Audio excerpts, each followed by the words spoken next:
Leave it to Islam to send a nation into a violent uproar during a pandemic. In Islam's defense, it is Ramadan, so what were you expecting?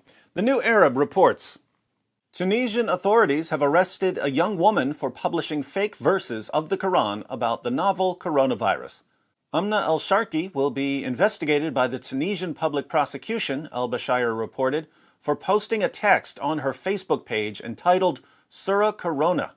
Al-Sharqi sparked outrage on social media for the fake verses and even received death threats. I'm afraid the death threats are just getting started. She needs to get out of Tunisia now.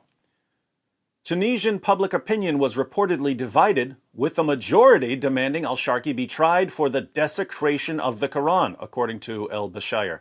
A minority of Tunisians voiced the opinion that her act falls under freedom of expression. Only a minority? Shocker.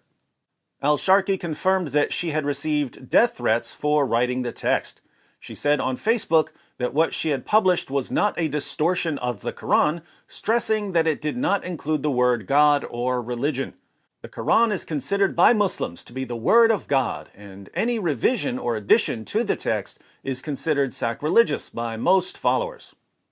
Well, Muslims, if you think that any revision of your book is sacrilegious, do not, under any circumstances, read about the history of the Quran. It's been revised over and over again by Muslim leaders.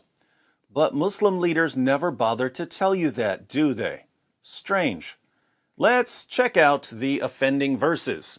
From the ex-Muslim, Algerian and Tunisian freethinkers under threat for ridiculing Quran. A series of verses mimicking the style of the Quran, titled Surah, chapter, Corona, have lit Arab social media on fire. The verses were written by an Algerian atheist, Jalou, and shared widely, angering many conservative Muslims who have issued death threats and calls for arrest of those involved. We have been told Jalou's Facebook profile has been suspended due to mass reporting by those Muslims angered by the surah. So, Surah Corona was written by Algerian atheist Jalou.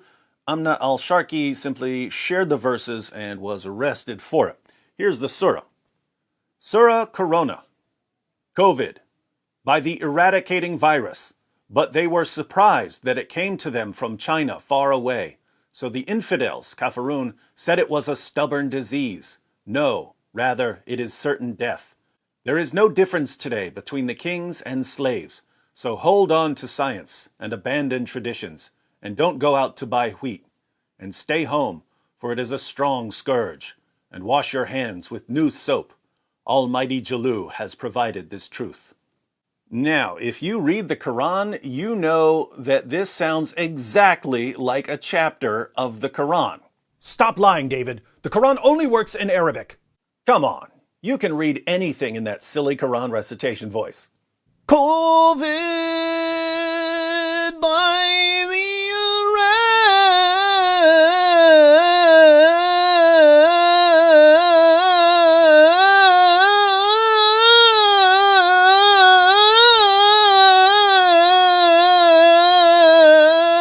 eradicating virus. Wow, I guess it does sound like the Quran. Three things to keep in mind with this story.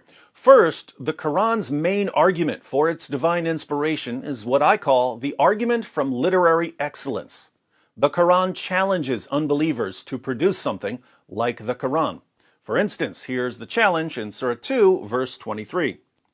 And if you are in doubt as to that which we have revealed to our servant, then produce a chapter like it, and call on your witnesses besides Allah, if you are truthful. That's the challenge. Produce a chapter like it. But if you write a chapter like it, Muslims have you arrested and threaten to chop your head off. So, if you want to prove that our religion is false, produce a chapter like a chapter of the Quran. By the way, if you do, you're dead. What an amazing religion.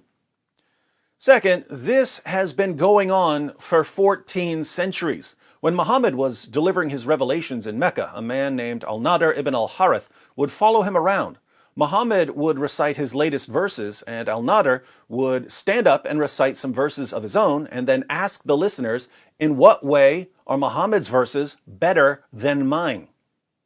Some of the Quran verses where unbelievers keep making fun of Muhammad's revelations, saying, "These are nothing but tales of the ancients," were a response to al-Nadir.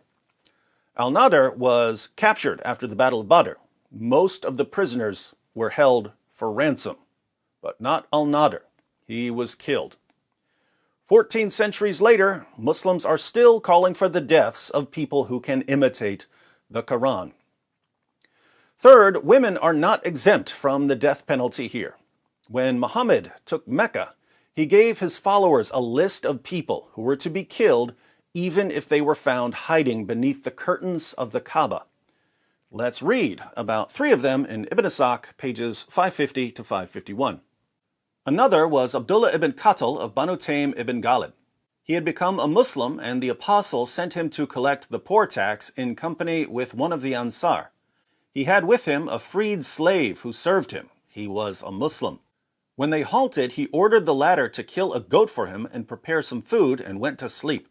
When he woke up, the man had done nothing, so he attacked and killed him and apostatized. He had 2 singing girls, Fartana and her friend, who used to sing satirical songs about the apostle, so he ordered that they should be killed with him. Think about this. Abdullah killed someone and apostatized, so Muhammad ordered his followers to kill him. They found him clinging to the curtains of the Kaaba, and they ripped open his belly. But Muhammad also issued a death sentence for the 2 singing girls, and all they did was sing satirical songs about him. Why are Muslims today saying that a young woman should be put to death for sharing a surah that imitates the style of the Quran? They're just following the example of their prophet. Why? Because the Quran orders them to follow the example of their prophet. Islam is the religion of perpetual tantrums, thrown in defense of a book of religious gibberish and a prophet of multiple psychological disorders. Coronavirus, meet coronavirus.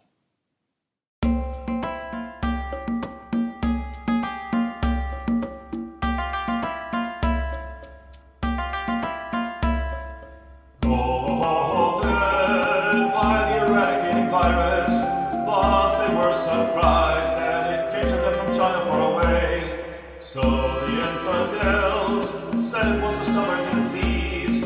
No, rather it is certain, very, very certain death. There is no difference today between the kings and slaves. So hold on to science and abandon traditions.